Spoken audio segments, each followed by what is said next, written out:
In Sarasota County, Florida, shocking new allegations revealed in the murder of Gabby Petito by her former boyfriend, Brian Laundrie. Gabby's parents are suing Brian's parents, and now new court filings revealing what the Laundries knew and when they knew it. We have all the latest. They could have made an anonymous phone call and said where the body was located, and that would have helped this situation tremendously. They knew, starting on August 28th of 2021, that Gabby was dead. In Jonesboro, Georgia, 21-year-old Hannah Payne witnessed a car accident, then followed a car that left the scene. She cut him off, confronted him, and then shot and killed him. Was it an accident? Was it self-defense? Or was it murder? And we actually do not want you to chase him. We just want you to be safe. He is drunk. I'm sorry, I'm here to tell you I'm not going to follow him. Because he is going to cause another accident. Ma'am, you just pulled the trigger of my gun in my hand. Ma'am, you are not supposed to follow him. On the docket tonight in Palm Beach County, Florida, her husband has already been convicted. Now, Tracy Ferreter will go on trial for locking her son in a box in the garage. What's hard? You were going to have every kind of thing that you'd want. You just earn it. You just had ice cream tonight, so why are you going to steal chocolate? You're getting cookies, you're getting ice cream, you're getting all these things, so why steal when you're getting all this stuff? In tonight's Tank Takes, a drive-by caught on camera as an inflatable Santa is shot and deflated. And tonight we're asking, is this worse than stealing Christmas? Get ready. This hour of closing arguments starts right now.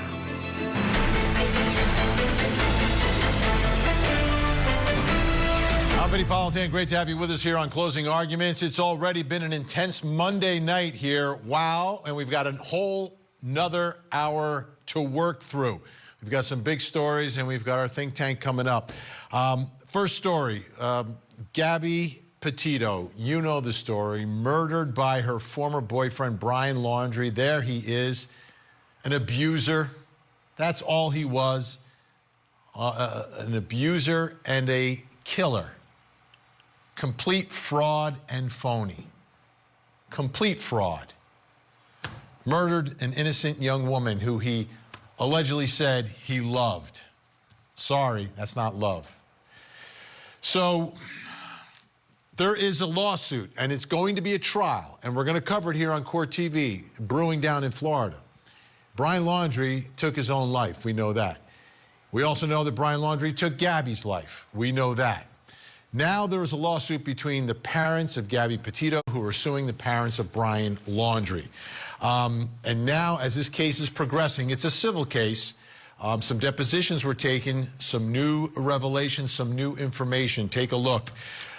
New accusations. This is from their third amended complaint from the August 29th, folks. On August 29th, Christopher Laundrie and Roberta Laundrie spoke with Stephen Bertolino, advising him that Gabrielle Petito was gone and that Brian Laundrie needed a lawyer, and they sent him a retainer on September 2nd, 2021. Okay, now why are the Petitos so upset? Take a look. This was a statement released. Look at the date, September 14th, right? The 29th is when they learn all this, but on the 14th, Stephen Bertolino, the attorney, releases this statement. This is understandably an extremely difficult time for both the Petito family and the Laundrie family. It is our understanding that a search has been organized for Ms. Petito in or near Grand Teton National Park in Wyoming. On behalf of the Laundrie family, it is our hope that the search for Ms. Petito is successful and that Ms. Petito is reunited with her family. That's why they're upset. I mean, Gabby had lived down there for like a year. So this was an existing relationship, and nothing, radio silence. to the Petitos about where their daughter was or what happened or where to look or how to do all this. This is why they're upset. And it's the genesis of their lawsuit. There is a hearing on December 20th regarding the attorney-client privilege, whether or not it should be upheld in this case. And a trial is slated for May of 2024. You'll see it right here on Court TV. Okay, now for more information and more of the backstory of this civil lawsuit, Court TV legal correspondent Chanley Painter has more for us tonight. In July 2021, 22-year-old Gabby Petito and her fiancé Brian Laundrie set off from New York State on a cross-country trip. She was an aspiring travel influencer who wanted to document her van life adventures on social media. Me and Brian just got up and got ready, made the bed in the tent, set up.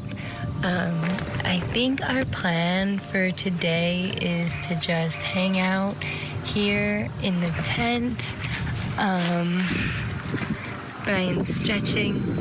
During their time on the road, Gabby Petito was in constant contact with her family and posted updates that seemed to be picture perfect, but were actually far from it. You get to shut up. How many times did you slap him? Just a couple. And then what? And his reaction was to do what?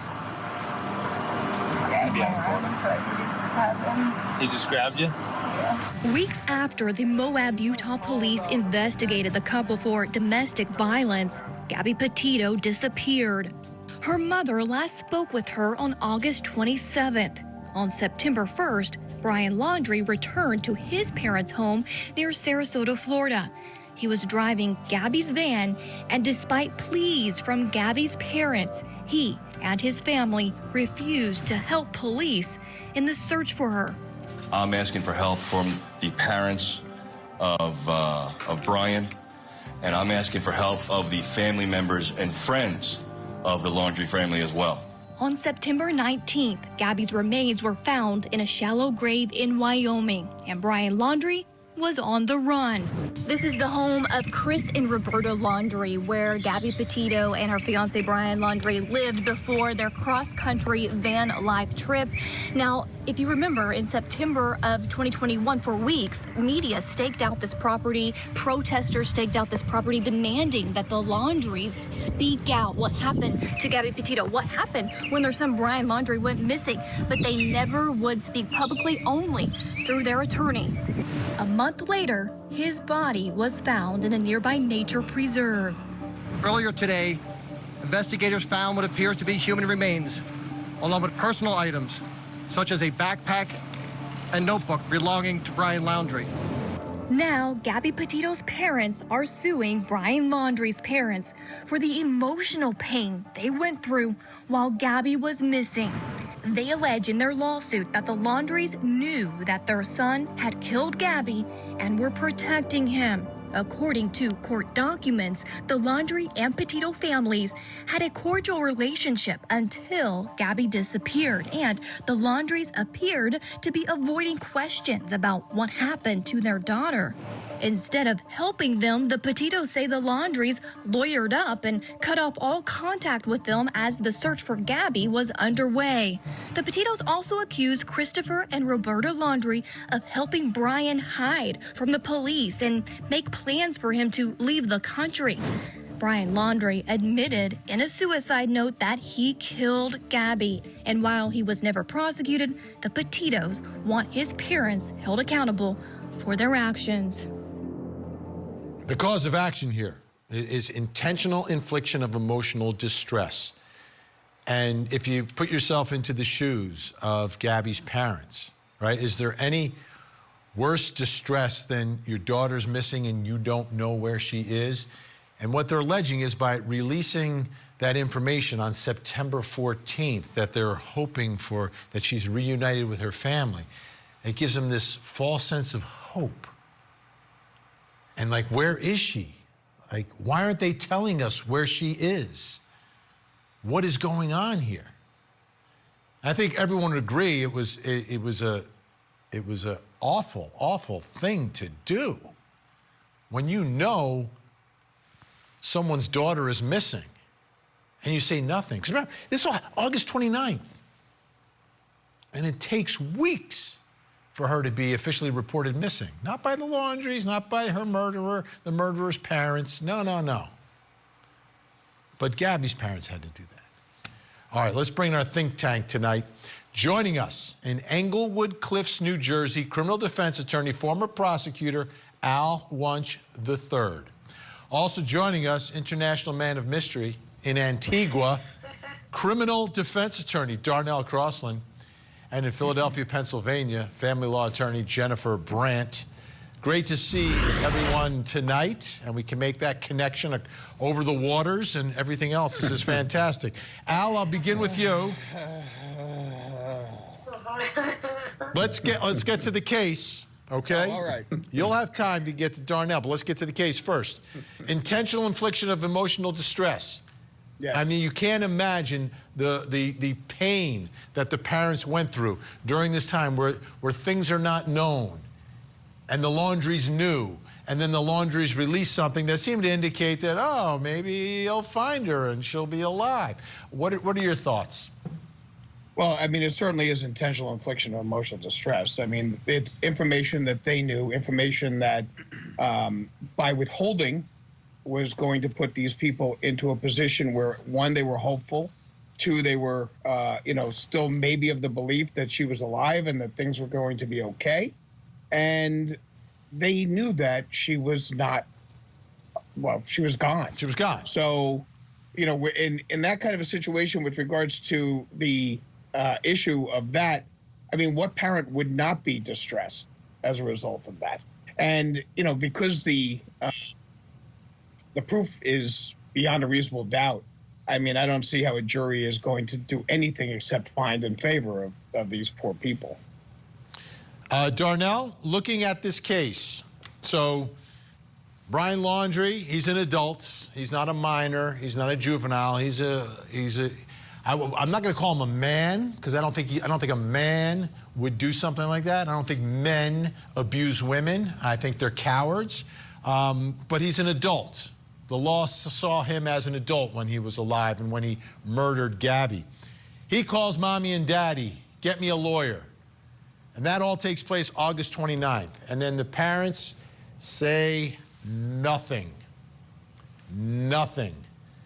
Where is the line between intentional infliction of emotional distress and I think the allegation is going to be just following the advice of counsel?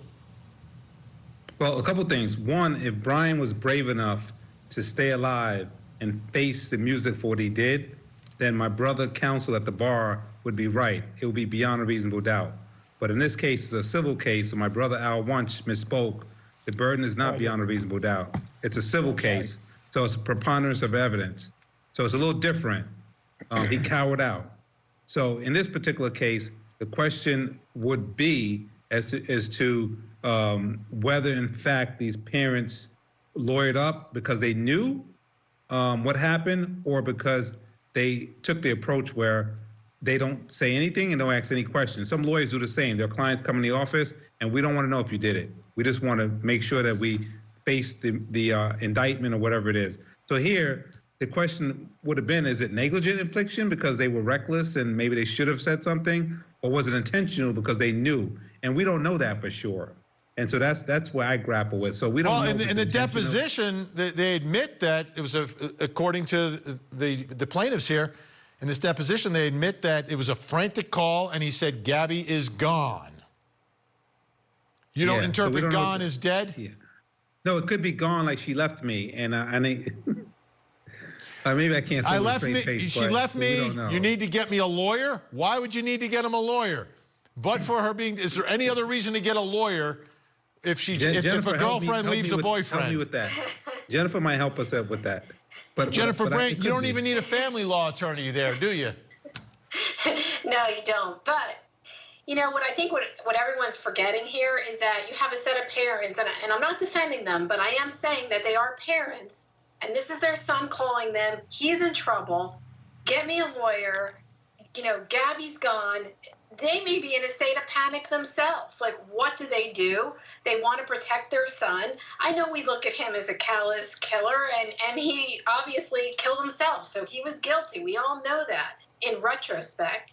But at the time, they're parents too, and they're doing everything they can to protect their son. They're afraid. So, I mean, I don't say it's right, but I can sort of see where they're coming from at that time. Well, That's not a defense. Go ahead. That's not a defense. That's not a defense to intentional I infliction understand, of but it emotional might go distress. to their intention, their intent. Were they It might be intending to negligent. really harm? Was there harm? They weren't intending. They were intending to protect their child at the time. They probably didn't think that they probably didn't know what to do. I mean, you could only imagine putting yourself in their shoes, what, they're panicked as well. They have a child. He's a man, yes, but it's always their child. Al was right. That's the not a thing- defense, but it just might still go to negligent versus intentional. But it's still not a defense. But it is intentional. I mean, they knew.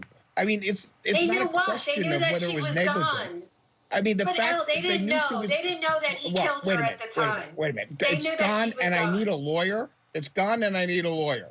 I Okay, need a what are- lawyer. what are Maybe two- he, there could have been a lot of things. What, I mean, he was they worried could have about had a domestic palimony dispute case? and she ran off. Maybe she ran What? off. I mean, they didn't know. You can't assume that they knew what happened. Worried about what? An Unless he- ownership interest in his van? I mean, come on. This is. It's her van. It's her van. It's her van, by the way. That's it. It's her van. The whole thing. Let me ask you this, Darnell. Let me ask you this, and Al, you can also chime in. We also understand that there was a $25,000 retainer that was paid, that was sent out to the lawyer out in Wyoming. Okay? So a $25,000 retainer in Wyoming. Does that sound like we know that she's dead? It does, and I got to tell you, if Brian said I killed her specifically, not just that she's gone, maybe we had a fight, I pushed her, she hit her head, and she wasn't moving, that kind of thing, but I killed her, then I would say that then that's a reasonable retainer. But $25,000, and I do this kind of work for somebody who's just suspected of their son being involved, that's a great retainer. And but again, we don't know if he said I killed her or just that she's gone, meaning like, something happened and he didn't expect that she's not moving anymore, that kind of thing. But yeah, it sounds like that's a big retainer for a criminal matter that I'm not gonna lie, that maybe he knew that she was dead. Well, look, the bottom line is this. They said they cared for this girl. They said that they were treating her like a daughter, that they loved her, and the whole 9 yards. You have to, at that point, say to them, listen, we don't know all the details, but my son said this, we're very concerned. That's all you have to do. Tip them off that that's the situation. I think the best thing they could have done is maybe not said anything. You know what I mean? They didn't have to go out and say, we're looking for her. I mean, that certainly is problematic, okay? And have the attorney come out and say, we're looking for her. But they could have just said nothing. May of Maybe that would have been the 2024, coming right here to your front row seat to justice. They're with us the whole hour. Up next.